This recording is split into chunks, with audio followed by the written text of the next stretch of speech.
Good morning, everyone. It is so nice to be here with you all today. I do not know if I have a CSPC representative introducing this panel. No? Then we're just going to get right into it. No problem. So welcome to our panel. My name is Dr. Eugenia Addy, and I am the CEO of Visions of Science. Our organization exists to transform community, society, and the planet through equitable access to STEM. So when we are thinking about STEM equity, think about our organization. To find out more about what we do, just make sure to follow us on all social media platforms. and if you're taking any video or pictures, please make sure to tag us and hashtag CSPC 2022. I personally have a background in chemistry. I got my PhD in chemistry at the University of Toronto, and I am deeply passionate about all things STEM equity and super excited about this panel. We're excited to bring together this panel of community-focused science experts who have played pivotal roles in working with marginalized communities in the context of the pandemic, the digital shift, and beyond. Through a series of guided questions I'll be moderating, our panelists will share their insights and calls to action to break down elitism in science, embed humility and curiosity about diverse expertise and lived experiences, and strive to foster inclusion, integrity, and accountability with communities to restore trust in science institutions. We have seen the dire consequences of approaching STEM separately from society, equity, and community. And quite frankly, we no longer can afford to operate that way. So we hope that this panel will inspire some real tangible ways to think about what the path moving forward needs to be. As we begin, and as the panelists introduce themselves, I would encourage you to go on the app and answer some of our poll questions that are there connected to our session. That will help us know a little bit about who's in the room. Without further ado, I'm going to turn it over to our panelists to introduce themselves. They'll be talking a little bit about their work and any projects related to the topic that we'll be discussing today. So first, I will turn it over to Dr. Andre McDonald to introduce himself. Right. Thank you very much, Eugenia. Very nice to be here. So I'm Andre McDonald, and my role is as an Associate Vice President for Strategic Research Initiatives and Performance at the University of Alberta. And again, very happy to be here. My background is mechanical engineering, so I actually got my degree from the University of Toronto as well, and moved over to the University of Alberta to be a professor in mechanical engineering there. So for me, very happy and very pleased that Visions of Science, really organized this. So thank you so much for doing this and for including us from Alberta. So very happy to be here again. And I would say that my research focuses a lot on the development of what are known as protective coatings to support machine parts or general structures. And the way I like to position is that we don't only focus on the passive coatings for structures. We focus a lot on moving those coatings from being just passive to being functional or active. For example, serving as heating elements for wind turbine blades to support renewable energy systems, for example. So one could look at us solving a lot of partial differential equations, solving a lot of material science problems, and say, well, what's the social impact of the work that you're actually doing? So from a science perspective, attacking or tackling climate change, helping to support systems that will result in the mitigation of greenhouse gases, for example, transitioning from fossil-based fuels into renewable energy fuels. That's something that we will support through the research that we're doing, and including students and trainees as well. So as a mechanical engineer, that opened up my eyes and said, well, look, if your research can really support, societal impacts in terms of climate change, what else can you do? And when we look across society and we see underrepresented groups in science, what I'm very passionate about, beyond being a professor, beyond being an administrator at the University of Alberta, is the experiential learning in innovation, technology, and entrepreneurship program for Black youth. That is a program that provides work-integrated training, hands-on training to Black youth, 15 to 22 years old, to give them the opportunity to begin their upward mobility journey very soon. But in STEM, working in communities, so it is community-led, it is community-supported, and it also brings in those who want to support Black youth in things such as entrepreneurship development, such as work-integrated training, to come in and engage with academia, engage with government, and of course, engage with industry. So we're actually creating a community academic industry partnership that's synergistic between the youth as well as with those who are getting the benefits of having youth working in their organization. So that's something that I'm extremely passionate about, because it brings STEM to the table, but it also enables us to engage with policy folks like yourself in order to support underrepresented groups in very meaningful ways that they are enabled and enable them to see themselves in STEM, in science, and say, you know what, I can do that too from their 15 or 16 years old. So I'll pause there. Thank you. Krishana, go next. Thank you. Yeah, that's awesome. So good morning to everyone. Thank you to Eugenia and Dina and the rest of the team from Visions of Science for having me on this panel with awesome fellow panelists. So my name is Krishana Sankar, and I received my PhD from the University of Toronto. I was involved in basic research there, but one of the things that I felt was missing was my interaction with the public during my time at the bench. And so that actually led me down a journey of not only science communication, but a lot of community-related outreach and programs, as well as education. So that found myself during the pandemic working with a couple of different initiatives, two of which I helped to start. So one was COVID-19 Resources Canada, where I jumped in, and we saw that there was a gap in knowledge, especially knowledge translated to different communities, equity-deserving communities. And then from there, through my social media presence, was invited to be part of something now called Science Up First. So check it out online, hashtag Science Up First. So it's a national anti-misinformation campaign, and we're an initiative of the Canadian Association of Science Centers. So I'm just giving a shout out to CASC and Science Up First right now. So essentially, both organizations are involved in education outreach. CASC in particular is a connector of different science centers and museums, for example. And Science Up First, like I mentioned, is an educational type platform where we are connected to lots of different experts. So right now we've been focusing for the past 2 years on COVID and long COVID and vaccines, et cetera. But now we're continuing to broaden our horizons and look beyond COVID, and we're currently covering other topics within science and health. So my role specifically at Science Up First is our in-house science advisor, as well as our community partnerships lead. So on this panel today, I'll be speaking more about my community partnerships lead role and sharing with you some of the work we have been doing, especially when it comes to getting information to different equity-deserving communities, the way in which we work with these communities, and the types of partnerships we've developed with these communities.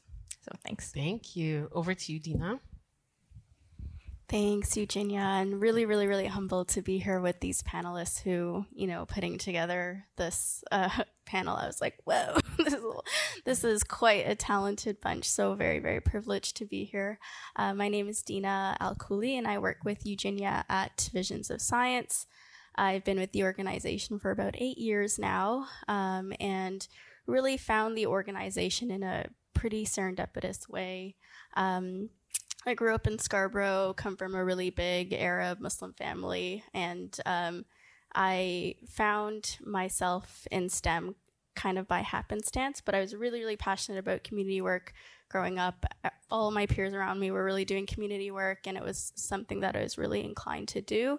And then when I found myself in STEM, I just felt like that was very disconnected from the world that I was living outside of the lab. Ended up trying to pursue public health as a means of kind of bridging those two worlds. And then that's when I found Visions, and I was like, whoa, this is like perfect. And have been in various roles since, and currently work as the Director of Research and Evaluation, and also working to try and expand our advocacy and policy initiatives at the organization. We do a lot of youth engagement. That's kind of like the bread and butter of what we do. I think one example that is super relevant to this panel would be our vaccine education project, which we were funded by NSERC to do this past year. And something that we were honestly a little bit reluctant to do at first because the messaging was so like, and we were like, we didn't want to risk the trusting relationships that we'd built with our community members. And we knew that this topic was really alienating for certain folks. So we ended up pulling together our youth, really consulting them on what their views were, what they were hearing from the folks around them, what they would like the initiative to look like. And that was really illuminating. We worked with Science Sam to kind of pilot it with our staff. We're really lucky in that our staff are really representative of the communities we work with. So that was really great practice. And we were able to build, I think, a really, not to toot our own horn, but a really effective educational project around vaccines that really gave folks the space to sit in the contradictions of what they were seeing with, things like, why do we have vaccine mandates, but we don't have paid sick days? Why are we on booster number 4 and my family back home can't even get their first vaccine? So really spending time and giving them that space, not ignoring or dismissing those really real and valid concerns, not, over focusing on conspiracy theories, which obviously we know there's plenty to go around. And that's something that we were working to address as well, but really giving folks that validation of like, yeah, there's a problem. It's not perfect. What do we need to do to equip folks with the evidence and the language to make the best decisions for themselves and support the folks around them to also make the best decisions that are going to keep them safer, not necessarily safe, because as we've seen, we're still here. So yeah, I'll wrap it up there. Thank you, Dina. Go ahead, Lisa. Miigwech, thank you so much. Honored to be here. Thank you to the Algonquin people for allowing us into this unceded territory. My background is Anishinaabe from Shebanonaning. I'm a mixed blood person. My name is Dr. Lisa Richardson. I walk between a couple of worlds. I practice general internal medicine as a specialist in Toronto, and I work very closely with our community and Indigenous community organizations. My path has been to look at closing health gaps for Indigenous peoples. Specifically, I'm really often have people reaching out to me because they've had encounters in the healthcare system where they've received suboptimal care, in some cases no care, as an Indigenous person, and clearly, specifically, people who are visibly Indigenous, which is a privilege, which is not. I carry the privilege of being mixed blood and being white, so I walk through the world and the emergency departments in a very different way, and I see a lot of my work as having to actually open these spaces and disrupt these spaces. My work is started in medical education, very specifically wanting to ensure that all learners in the health professions understood Indigenous peoples, Indigenous history, and the need to actually practice cultural safety. But a huge part of that was also the recruitment and support of Indigenous learners into medicine specifically and in the healthcare professions more broadly. So I've been involved in a lot of our recruitment and mentorship programs. Moved then into understanding that in order to actually create change in the acute care system where I work, our peoples would often come in and need access to elders, need access to smudging and other practices, understand what it means to actually enact our rights as Indigenous peoples, to be able to have access to high quality care in this biomedical system, but also to practice our traditional medicines. And so working now in addition to all the medical education work that I'm doing at the policy level around what does that mean? What does rights, how do we implement the Truth and Reconciliation Commission's calls to action for health in our educational systems, in our hospital systems? And how do we actually now move towards a rights-based approach? What does that mean? Because if you have just one Indigenous person using a medical facility or a clinic, it doesn't matter if there are 1,000 or if there's one, they must actually have access to those supports. So working in that space now. And I have some formal roles that help enable me to do this. I'm an associate dean at the Temerty Faculty of Medicine, which is University of Toronto's Faculty of Medicine. And I also founded a center called the Center for Wise Practices in Indigenous Health at Women's College, Miigwech. Thank you. And Kevin, as you wrap us up. Thank you, Eugenia and Visions of Science for this opportunity. My name is Kevin Hewitt. I'm a professor of physics at Dalhousie. But more importantly, I'm the son of Joan Hewitt, a community builder and an immigrant to this country. I am a parent and co-parent of four brilliant, thoughtful children. My mother taught me to defend principles courageously.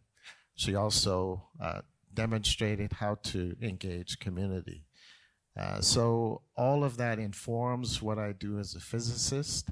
You might think, I'm a physicist, so what interest do I have in social justice? Well, it forms a foundation of almost everything I do.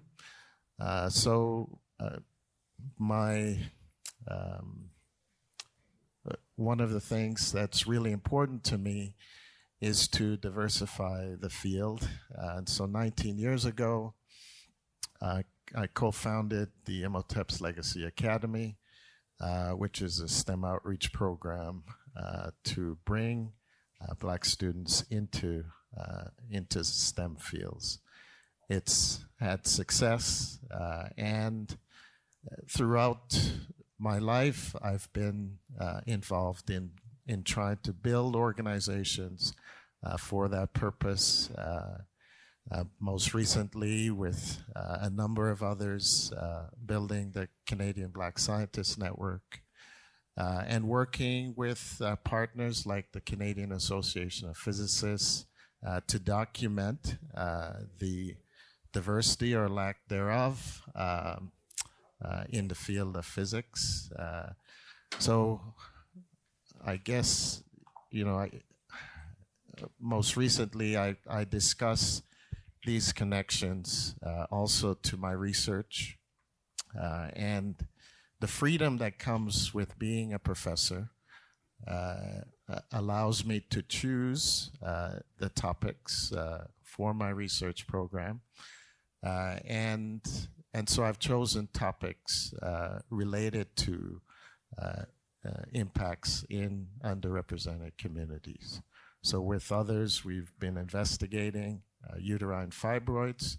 This is an international collaboration with folks at the University of West Indies, and looking at triple-negative breast cancer, which disproportionately impacts women of African descent. So everywhere that I see, I can impact the field to, advance the cause for Black communities. I do my best to do so. So, I'm an immigrant from a country, I should also mention, St. Vincent and the Grenadines, where that community support was a part of my first 10 years. So that's what I bring, to my work, that centering community. And I should wrap up by saying, when I left University of Toronto to go to BC, I had to find and build community. Yeah. So co-founded the St. Vincent and the Grenadines community group because I was missing the food, Yeah.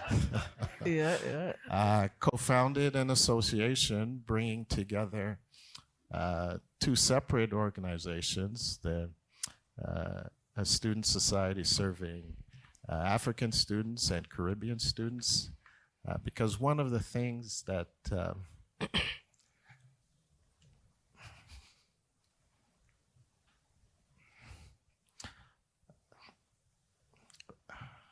one of the things that really disturbs me is division that leads to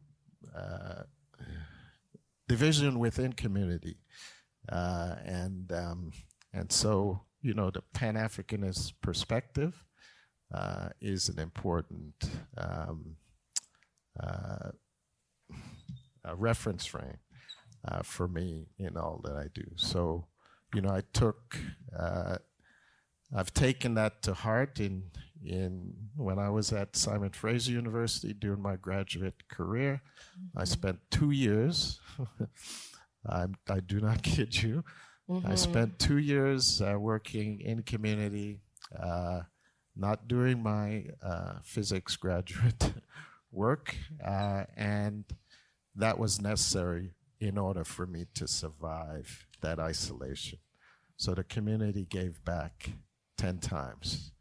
So that's why community's important to me. Thank you so much. Thank you. We're going to get into our questions, and we have a lot of really spicy questions for this panel, but I just want to remind you that at the end, we will have some time for audience Q&A, so please make sure you think about the questions you might have and run up to the mic. First one there. What are you seeing, and I'm going to start with you, Andre, on this. What are you seeing as the impacts of the inaccessibility and elitism in science and technology, if it exists? Well, go ahead. Yeah, we started. We said it. We went ahead and said it, but go ahead. And she just dived right in, right? So let's just go for the deep end. Yep. So I think the impacts, just from my own personal observations and professional observation, is it results in a lack of engagement. And when there's a lack of engagement, as I know most of you already know, it will breed distrust. So people will simply not, trust science. So if they're not engaged in it, they're not brought in it, then they will say things like, that vaccine will, cause me to grow another head or something like that, right? Whatever the theories are today, right? So that, I think, is, one of the major, reasons, that will cause the major impacts that we'll see. So moving forward, from that, right? Why does this happen? Well, when groups don't see themselves represented in an area, they don't think that area is for them. How many times have we heard, and I know I've personally heard it, how many times have we heard, young people say, oh, you're the first, female prof that I've seen in that era. You're the first Black researcher that I've seen in that era. I hear it pretty much every year, right? So then they never thought that would be something that they could do. Now, if the young people don't see themselves in an area, then they don't go back and tell it to their grandmothers and their grandfathers. And what do grandmothers and grandfathers do? They talk to their friends about it. And then it spreads through the community. So it's almost like this is social community of, individuals spreading the word about what their, nephews and nieces are doing. And then it builds, and it, then someone says, I have a problem. You better call so-and-so because he's in school or she's in school doing this or that, right? That's how you then build the trust, right? So when people see themselves in science, they see science as being accessible to them. They see science as not being this thing that's a triple integral that, you may think you never will be able to solve. Then they'll say, yeah, I actually want to be a part of that, right? Then it builds trust. Then it actually eliminates the elitism that we're actually seeing, because people will say, oh, it's just science, or it's just, a scientist. Let's go talk to them, right? So they'll feel that they can trust, that they can engage, that they can then build, from that, right? So I think engagement, inclusion, making, having role models that are in the area to show that it's possible, so people can see themselves in these areas, will actually enable them to want to be a part of it. And yes, science is hard, but if you see other people like you doing it, you'll actually have mentors. You'll actually think that you can do it too if they can. All right. Thank you. Dina, do you want to weigh in here? Sure. So I think one of the major things that I'm seeing is that, and we even heard it in some of the earlier talks, is people have this idea that non-scientists or people who aren't experts in science don't have any contributions that could be valuable to these conversations. And so it kind of breeds this attitude of we're gatekeeping instead of actually genuinely trying to engage communities, genuinely trying to educate them, because they are experts of their own lived experience. Folks who are doing science in a lab don't know what this looks like on the ground, but they think that they have the expertise to speak on what people's lived realities look like, which is obviously not the case. To me, it's not surprising then when folks think science is elitist or apathetic or even conniving, because we've created this like vacuum in belonging where certain people don't have a say in things that are impacting their everyday life, because the pandemic is impacting everyday people, AI is impacting everyday people, the climate crisis is obviously impacting everybody, but folks are not allowed to engage in the conversation. That doesn't make any sense. So once we create that vacuum, people are looking other places to fill that void. And a lot of the times that's where misinformation and conspiracy theories can take hold.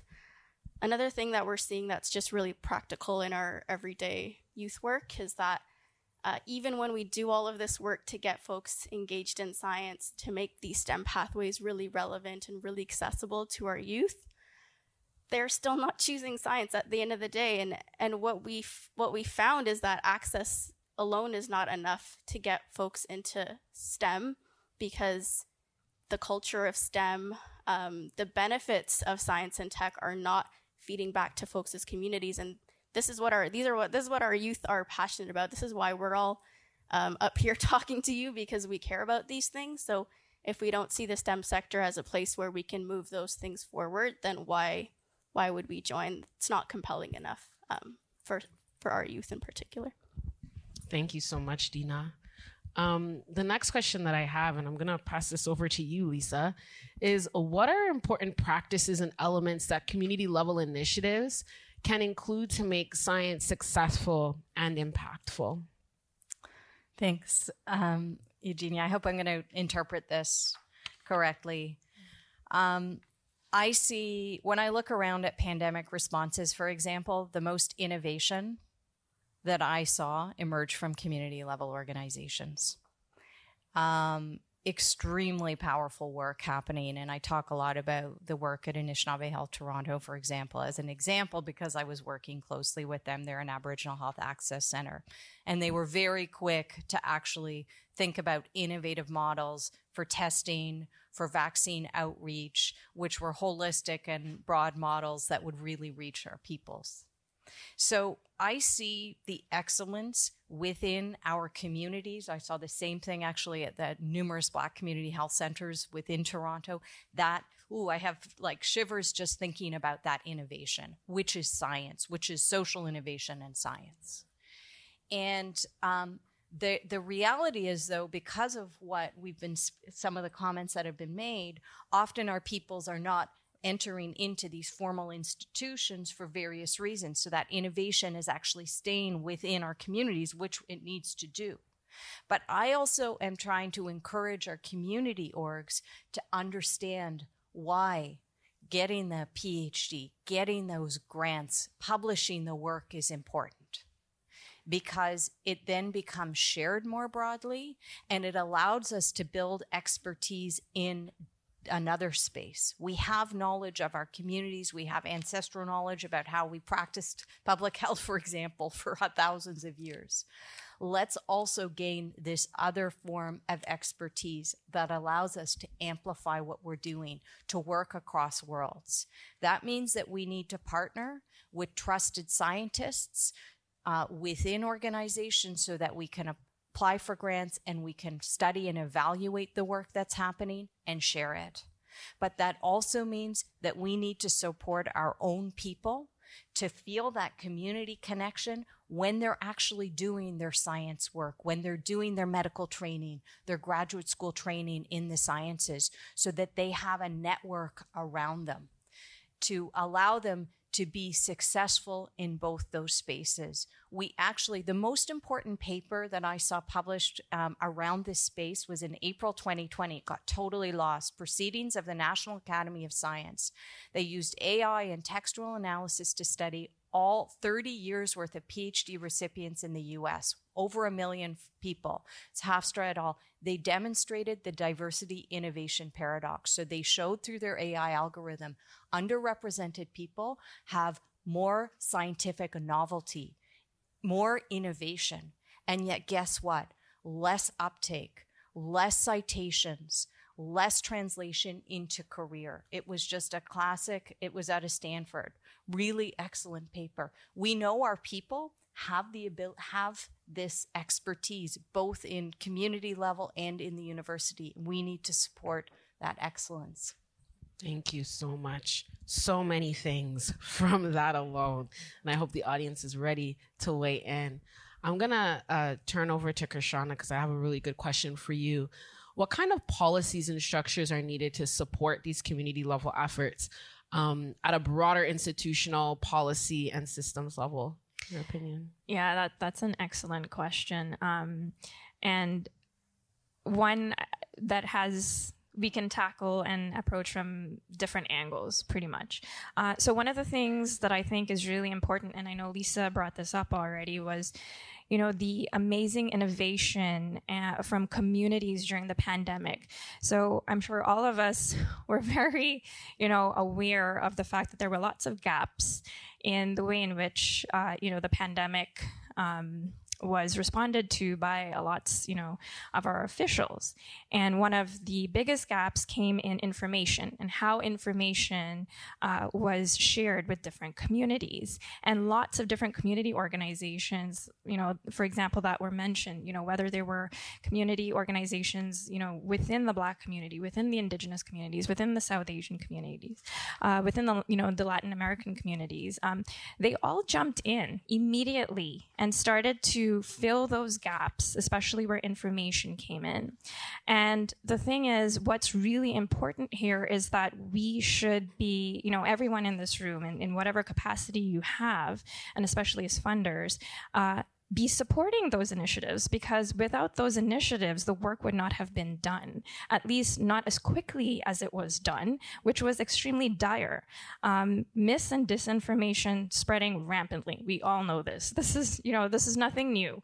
And without those communities jumping in to do this, the work would not have been done. We know lots of healthcare decisions are made based on information availability and accessibility to this information. Not only, is that information needed in a jargon-free manner, but also in the languages in which the people actually speak it. If they do not get the information in the languages they speak it, how are they going to know what they need to do? So when we're talking about, for example, vaccine hesitancy, or, what I would like to term as vaccine confidence levels, it's, one of the many factors, because there are many factors around that, again, was, information. Are they getting the information? And so one of the things that I thought was really interesting is that there's so many of these community organizations doing this work. What if they just got the funds to do it? Because a lot of the communities were doing the work without resources. So I can give you one example with one of the community initiatives that we are working with called Lotus STEM. And they serve the South Asian community. They were making these amazing YouTube videos of information around COVID and the vaccines, all based, all backed by volunteers. Absolutely no funding.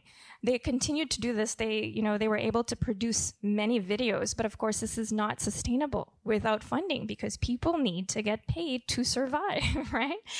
So, when we know that there are these communities there, they should be funded. The problem is there's so many of these communities out there. As funders, what would be great is when, and I know that this was talked about, this has been talked about during the conference, that, there are increasing numbers of grants, but not just that, it's accessibility to the grants. So not just knowing that there are grants out there, are these grants being set up in an equitable way so that people and organizations can be successful in gaining the grants? How is the process being set up? Are they being supported during this process? When they get this funding, are they being supported during the programming of the funding? If reporting back requires evaluations, are you, supporting them to get the expertise if they do not have it, to do the evaluations to report back from this funding, right? So all of these things are necessary, especially, from a funding perspective. And I guess just one bit before, I turn it over is something else that is needed is research into these equity deserving communities when it comes to vaccine hesitancy or vaccine confidence. So StatsCan, had some data on what vaccine confidence looked like in different equity deserving communities. However, research into why this is the case is lacking.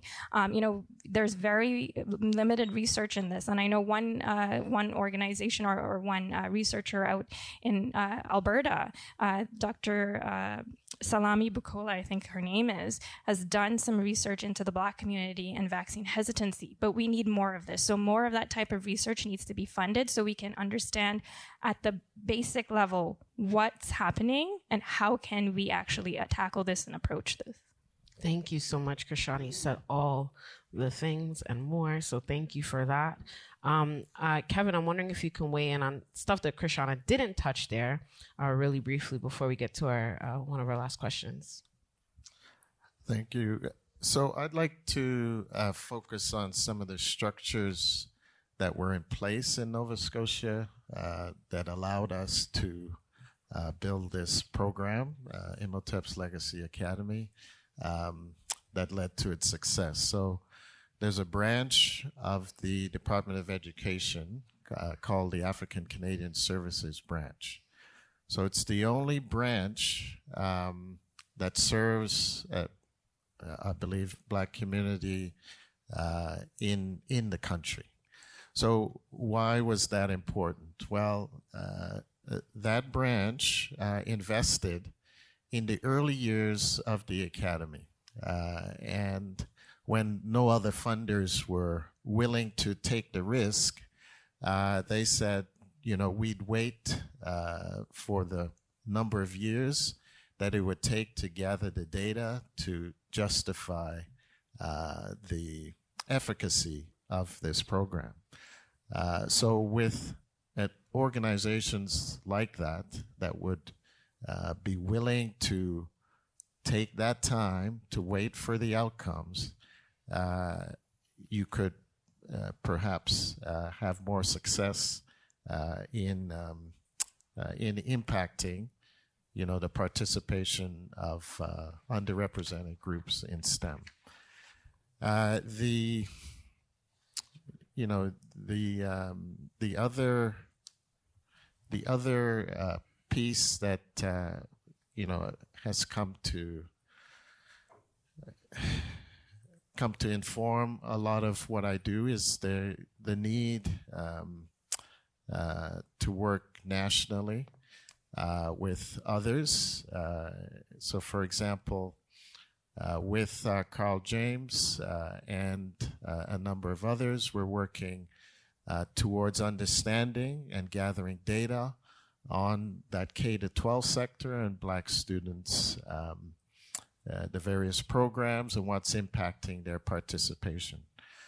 So, there's a lot of data in the US, but very little in Canada on a national level. So that's really an important consideration, because all of that evidence will inform whether these initiatives are effective, and if you put in place new initiatives, you can evaluate their efficacy. And with the Canadian Association of Physicists as well, the need to collect that data on an annual basis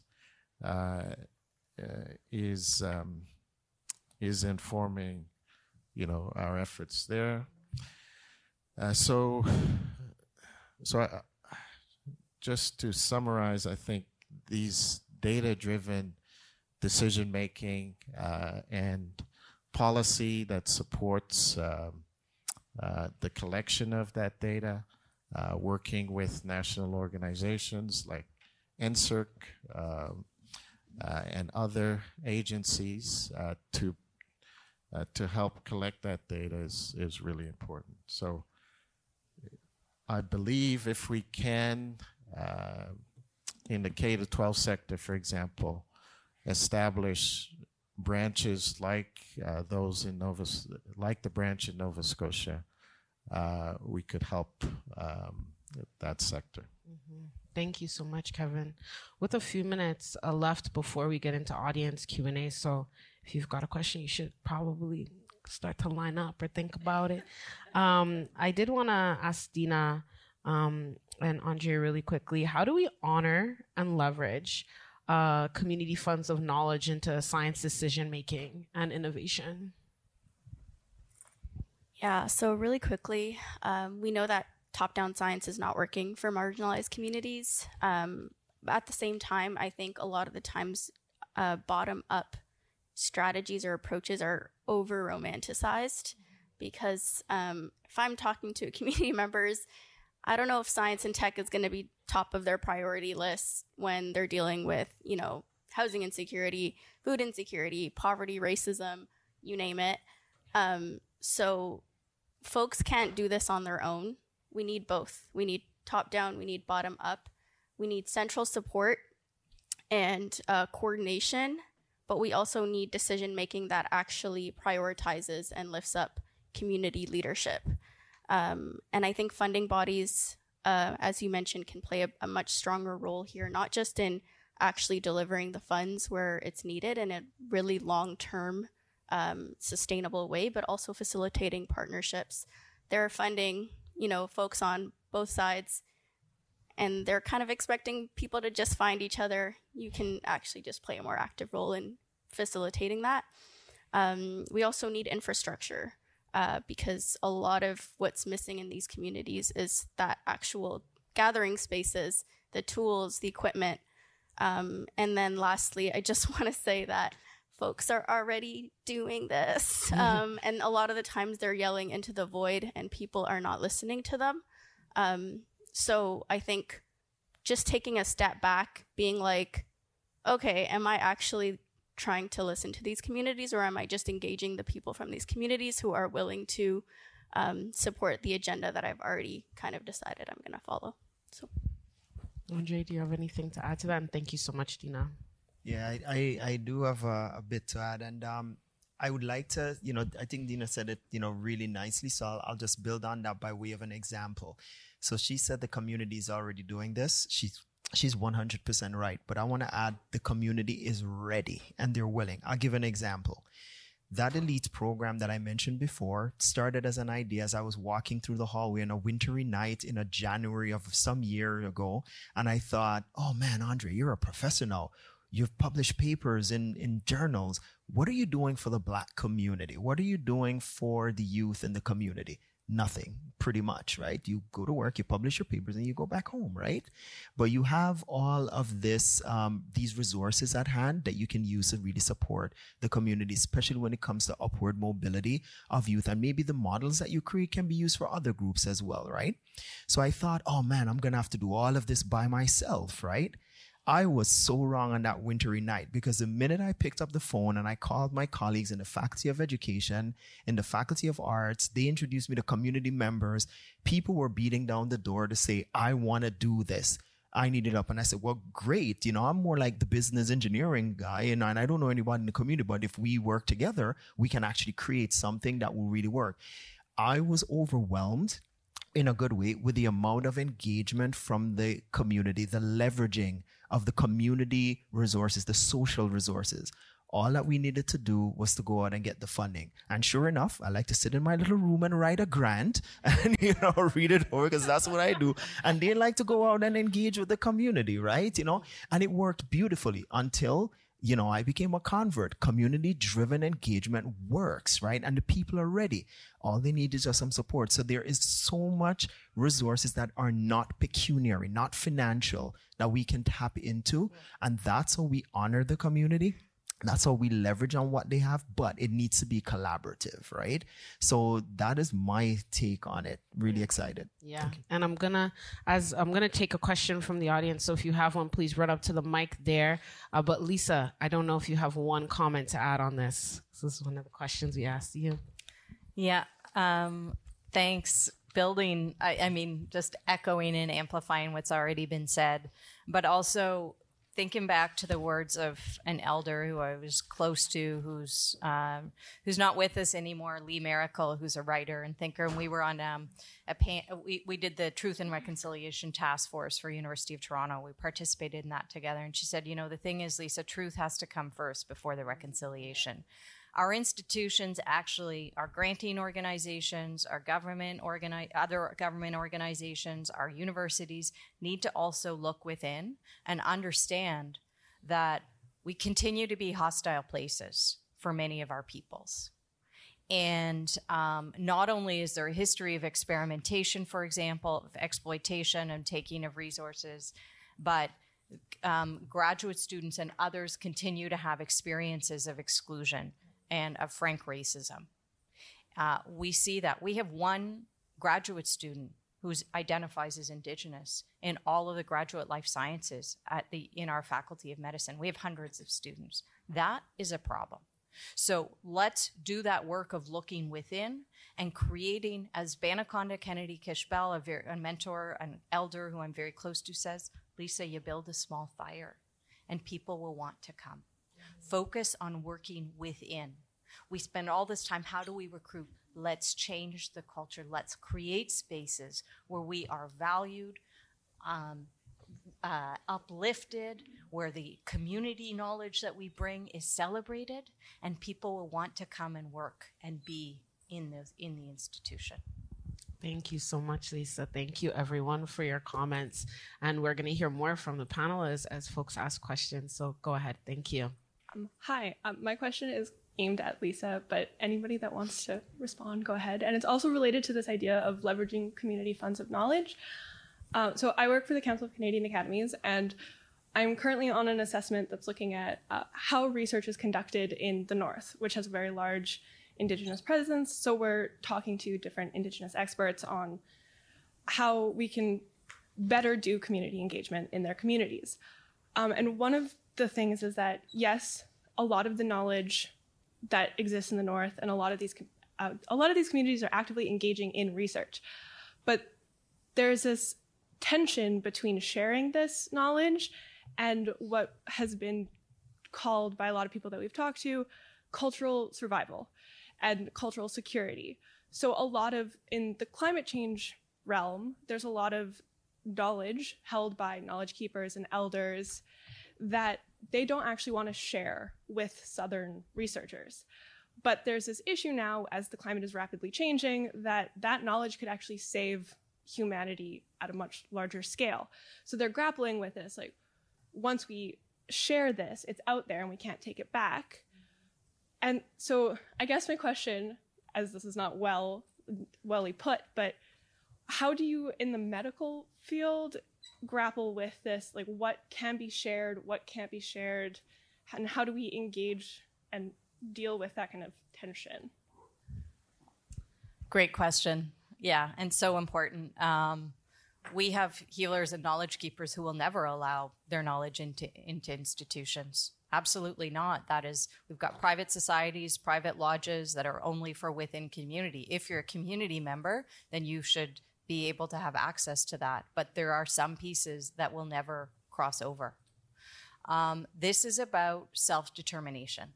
This is about determining what we share, how we share it, who has access to it, and being very careful in that process, including supporting Indigenous-led institutions, Indigenous centers to actually be able to do that work of building up what needs to happen within community and also being mindful of what can be shared. It is certainly a tension that I am well aware of. And I just, one of the teachings that I've had is around the wampum belt.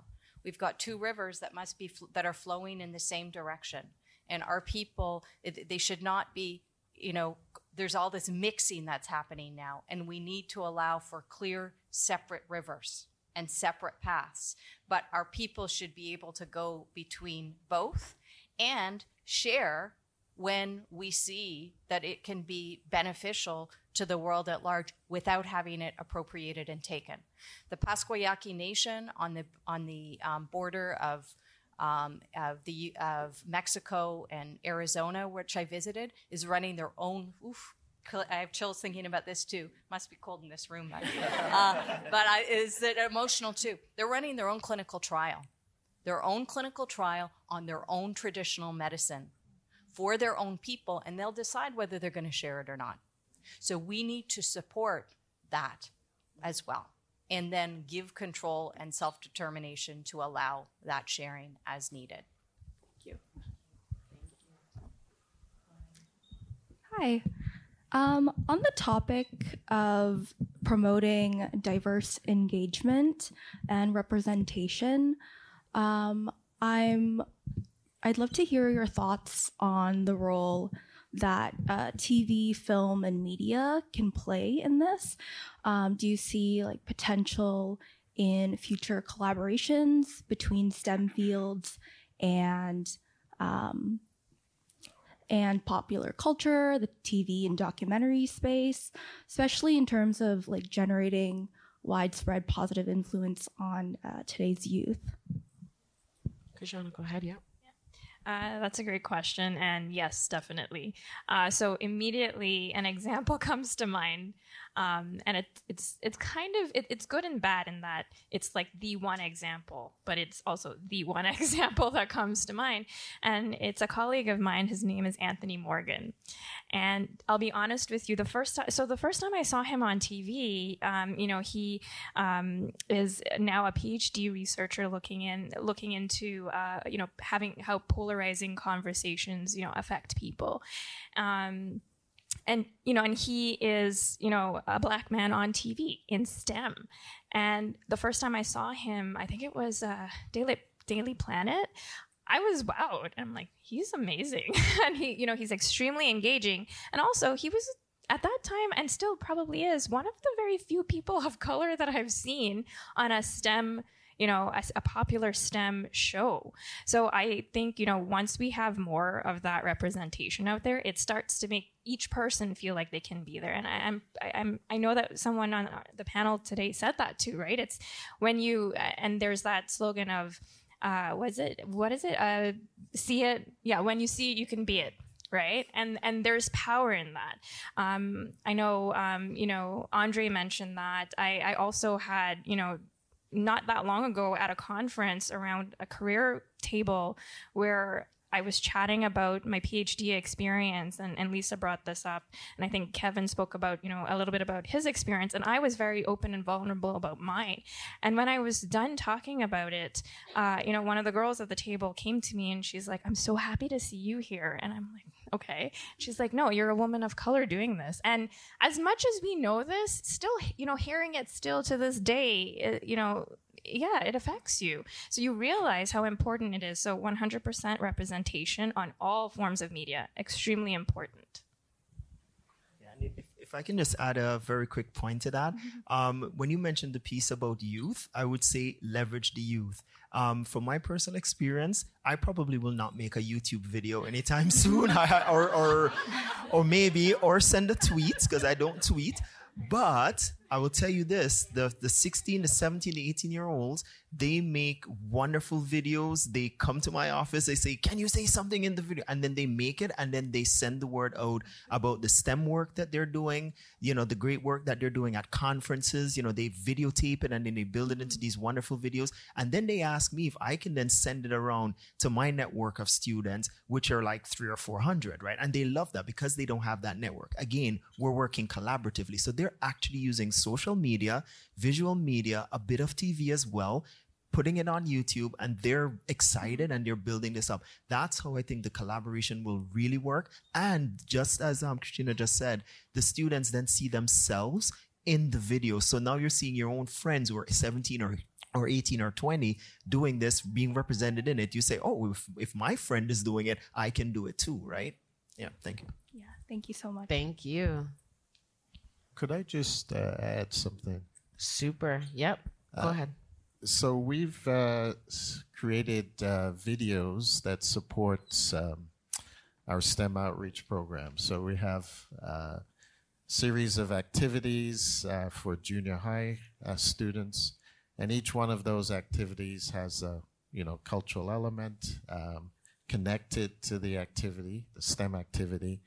And so now we're creating these small videos, again by the younger folks, and so now these videos, which are tailored to curriculum outcomes for the province of Nova Scotia, can now be shared through the Department of Education, so that the entire province can see a different representation of folks doing STEM. So it's really important, and that's one way of doing it as well. Thank you, Erwin. Go ahead. Thank you. Good morning. Thank you for a fantastic panel. This was, I think we could go on and on for hours. Kokwak Bosang, I am Director of Strategic Programs at Genome Canada, but I'm standing here today as a West African mother, community activist who also works, like many of you on the panel. If you're Black, Indigenous, you work in community to ensure that all our kids have a leg up and have knowledge of STEM and really empower them, right? So I think with the first question you asked, Eugenia, was really talking about inaccessibility within universities. And a lot of that inaccessibility and a lot of the work that you're doing with communities who are engaged and trying to work around because there is no, because of the systemic barriers really which exist, right? I'm the daughter of a civil engineer, and the only reason why I am that is because my father was born in Cameroon, because my parents born in the 1930s and the 1940s could not have gone to university in this country, right? So those are some of the barriers that exist. And so my question is, what can we do? Action. We have a lot of panels. We're all doing a lot of work in different places, but we have a room here full of people who have money. We have funders in this room. We have federal government. We have granting agencies. We have university people. What action can we do to accelerate the diversity and the inclusion and equity so that we have conferences where we have more Black people, more Indigenous scholars, more researchers in these spaces? We're talking a lot about mentorship of kids, which is fantastic, but what can we do to accelerate the diversity within the universities, which is still an issue? Thank you. Oh, man. Thank you for that question. Sure, I'll just start. And I think like one thing I always grinds my gears when people have this conversation about like excellence versus equity, which is like, and I think people just really need to look at what they define as their admission requirements or their requirements or conception of excellence, and understand that that's their conception of excellence. And obviously, if you're not finding folks from diverse communities showing up in those high-ranking positions, then that's a problem with you. That's not a problem with our communities. So yeah, I just want to reinforce that, like, if folks think that they need to prioritize excellence, there's no excellence without the equity. So I'll just start there. Go ahead, Andre. So I like the word action, a lot. Thank you so much for saying that. So here's, my opinion on it. There are going to be a lot of barriers that are there, right? We can always talk about working to, break them down and, hit on them. But my philosophy is that as a community of those who are, equity deserving individuals, we create our own institutions. I like the example of the New Mexico, bid by I really like that, because here we're a group of people that created a solution. There's a saying that if there is no table for you to sit at, build your own table, right? That's the action, right? So I think that work integrated training, engagement of people in the community gives them the inalienable skills that they'll need to build that table, right? And actually maybe one day overcome those barriers. But if the barriers are there, go over there and create something else, right? Because you have those skills that nobody can take away, right? So that's my personal belief. The other thing is that, yes, good that we have, funders and others here, but if we present to those funders a really good model that will say that we're providing, again, work integrated training, especially for youth, upskilling for people, entrepreneurship opportunities so we can build businesses, economic growth in our communities, social entrepreneurships. It's not just only about the financial as well. I think that will then, bring in, some, if it's financial opportunities or support in kind from others, that will then flow into the communities and then it will wash on itself, right? So that's my personal belief on that. And that's kind of the action that we absolutely need right now. Kevin said it beautifully at the start.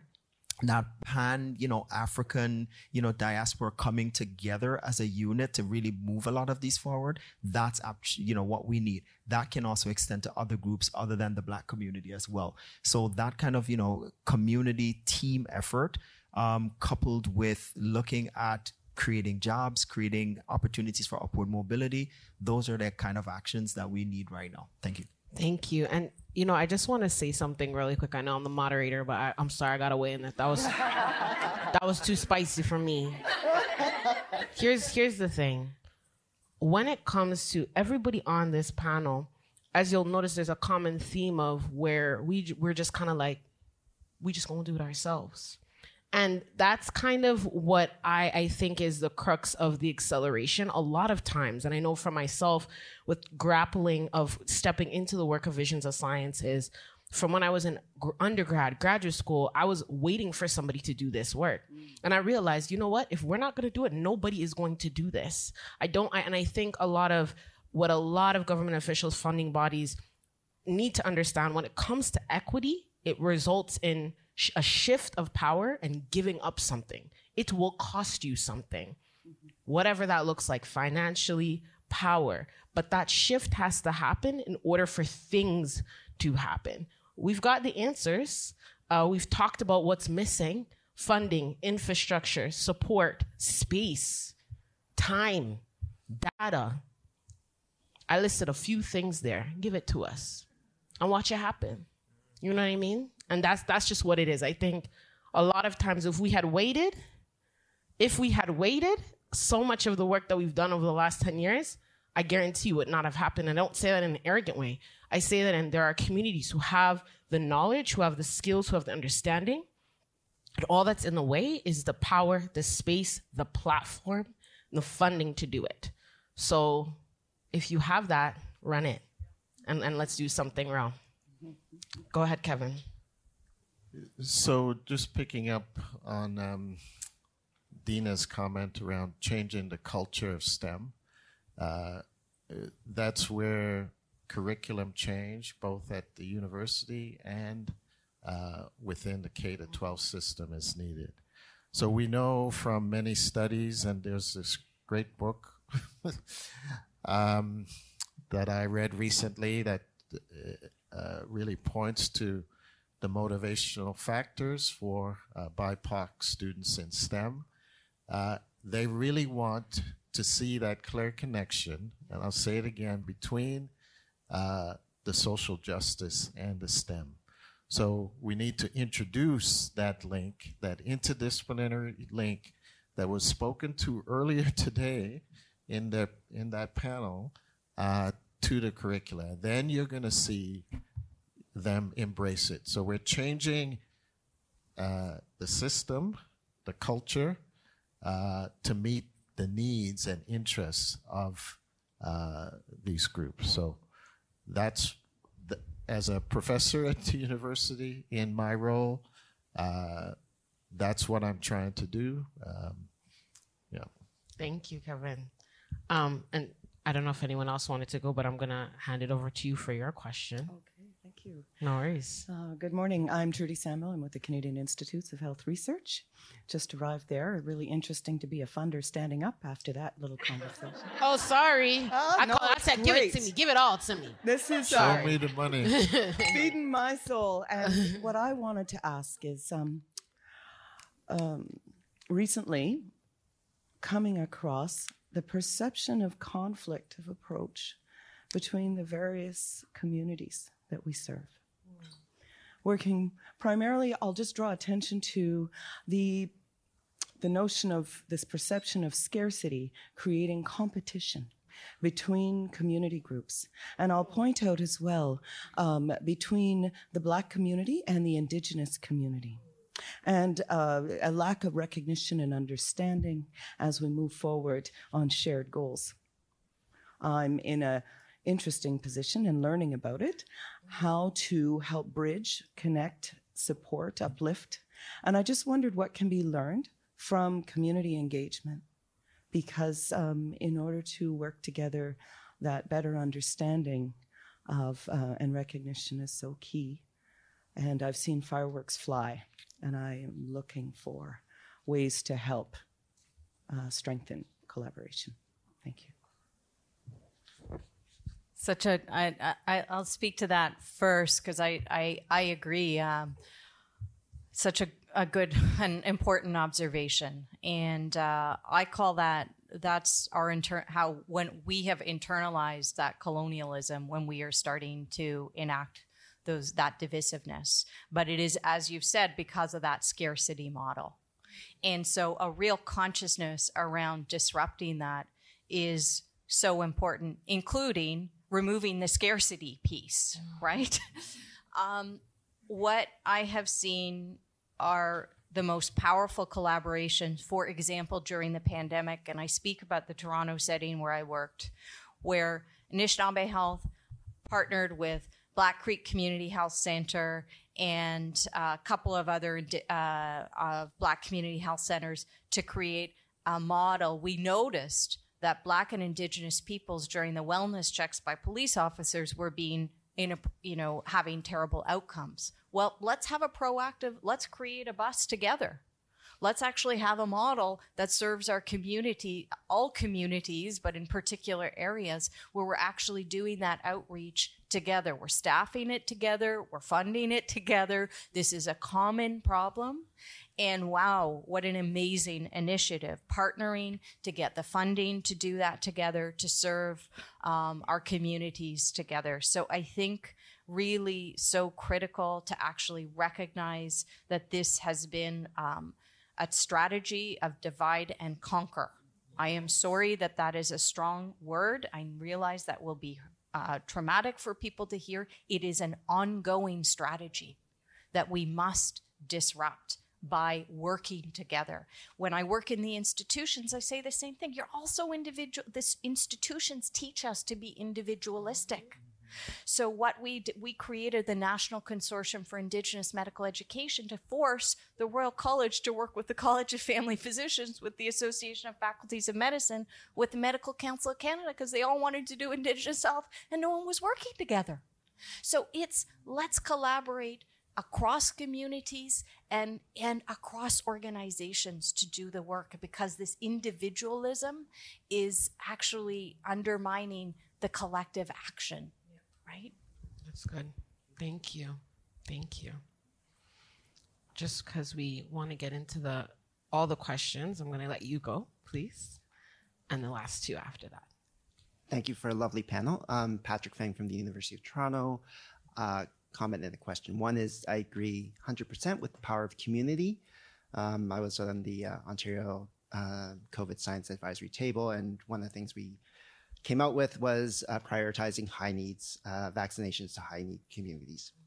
And we did that, and then we realized those communities are already advocating. They know how to get the vaccines. What they needed was vaccines to get, and it goes to that. But, they were ready and they were doing the work.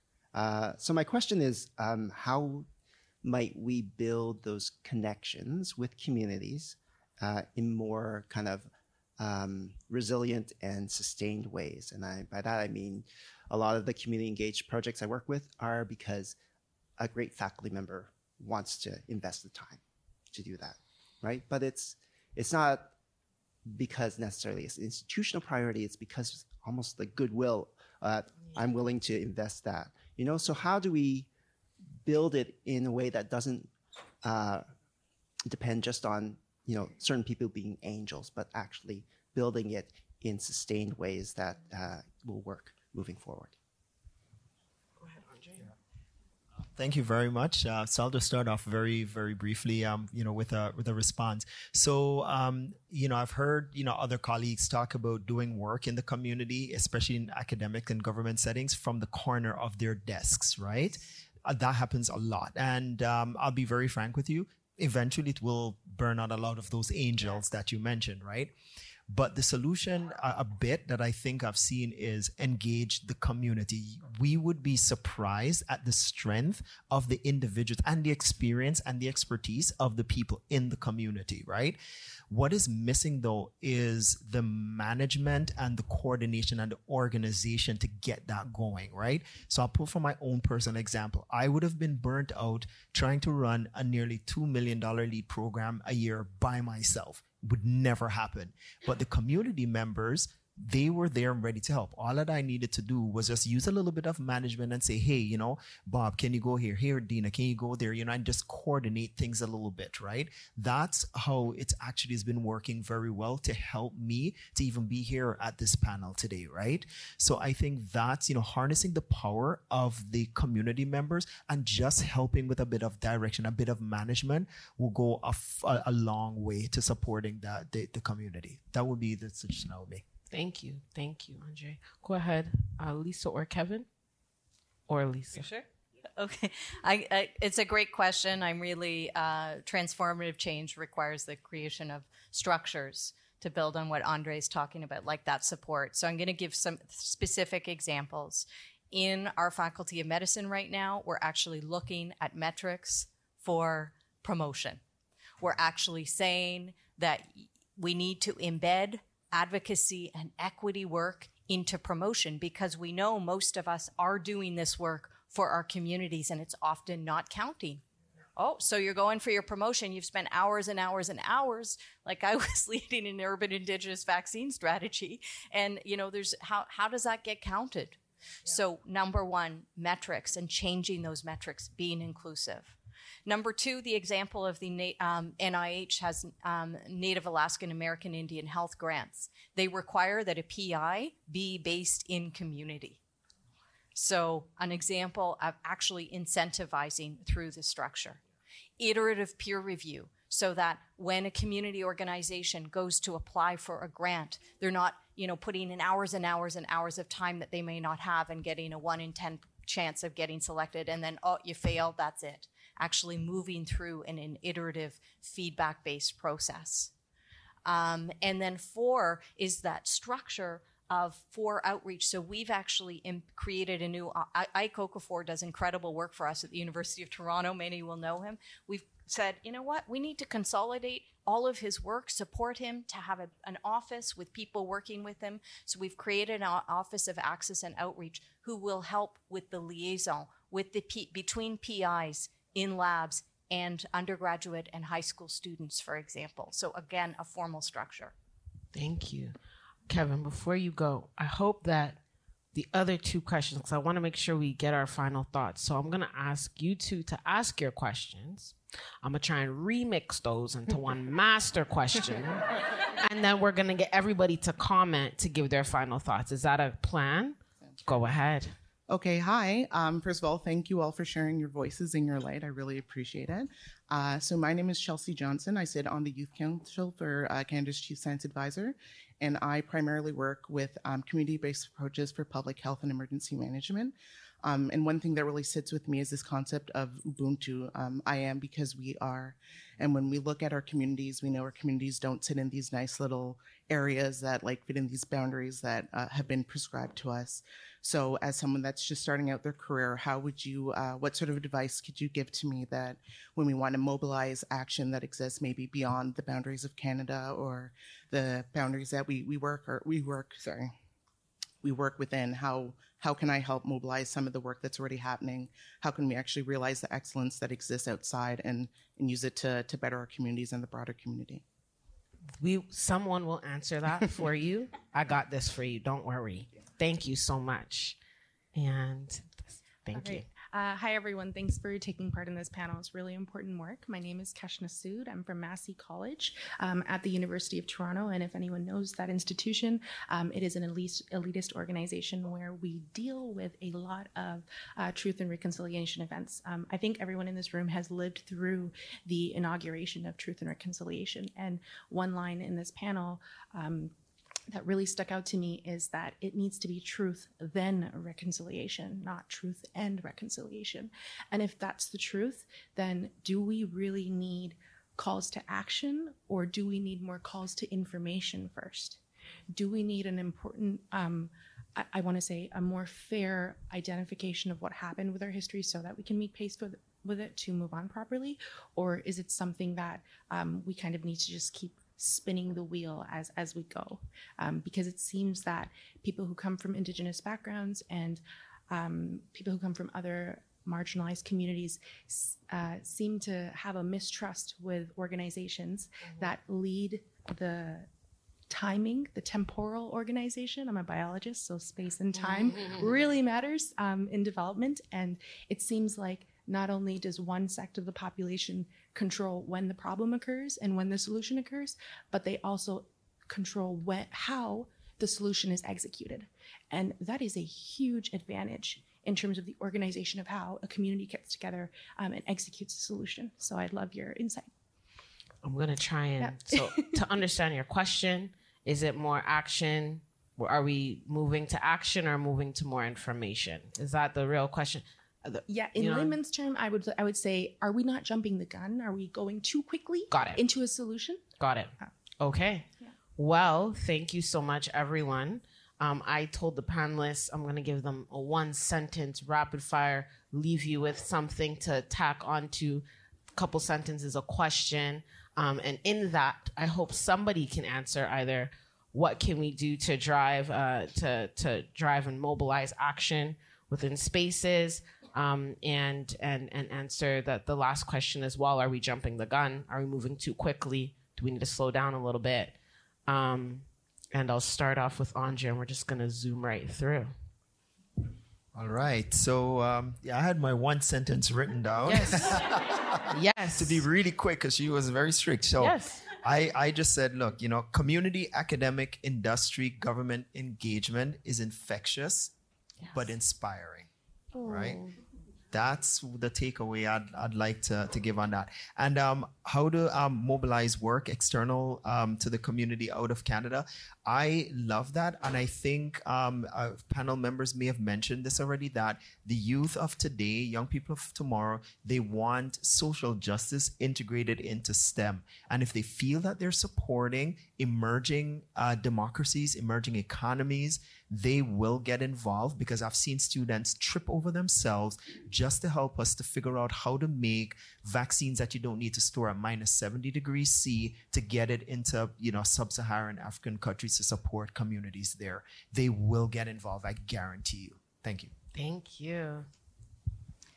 So I've mentioned about funding before, so I did want to leave on that. I think it's really important not just to have the funds present, but to have the support there during the process. I think that's extremely important.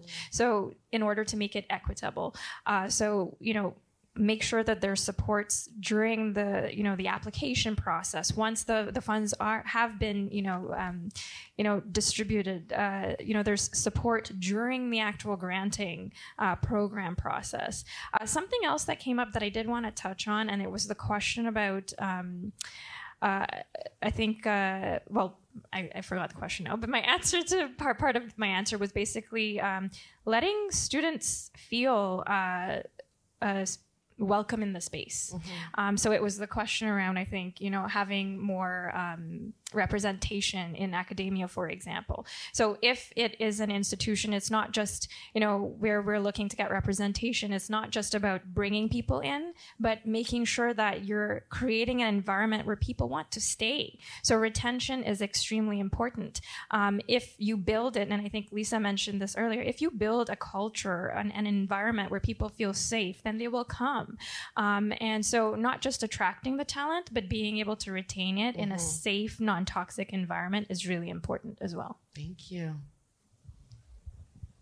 Okay, I'm just going to pick up on some of the themes that I heard around division and scarcity. And I think one thing that's really important that all of our communities that are marginalized in different ways need to start thinking about is not relationship building with institutions, but relationship building with each other.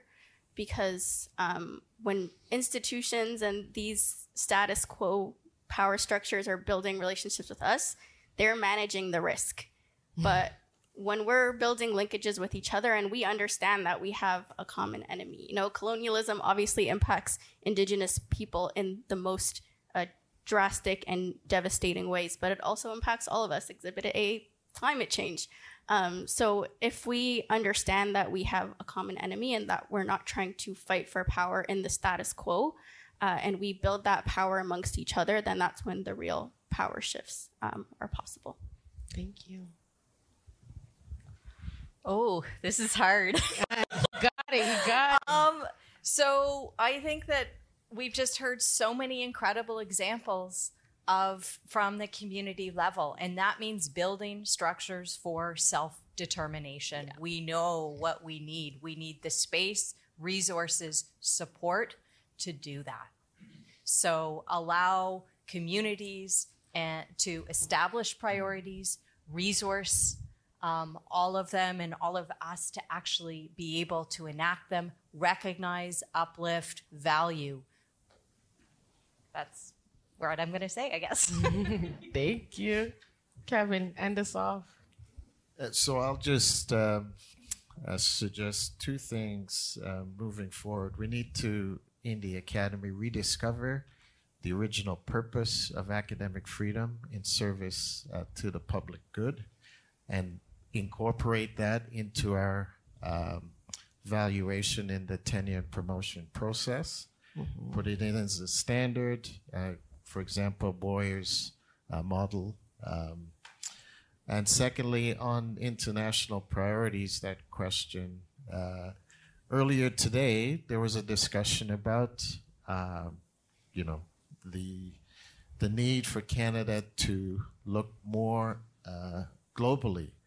But in that whole discussion, did you hear Africa, Latin America, the Caribbean, South America mentioned? You did not. So it's obviously not on the minds of the individuals in that room. I was going to make a comment there, but I'll make it here instead. That it's one of the reasons why I've made that pilgrimage back to the Caribbean. So Global Affairs Canada needs to invest more in the Global South, and we will all be enriched because of it. Thank you so much. Thank you, everyone, for such an amazing time. Oh, let's just... Yes.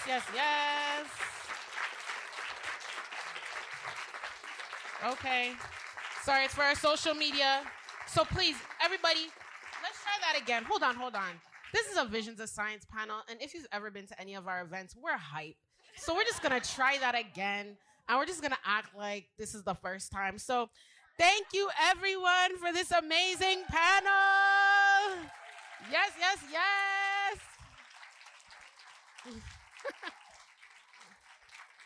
Amazing. Thank you so much for your attention and for listening. Thank you so much for to the panelists for your incredible insights.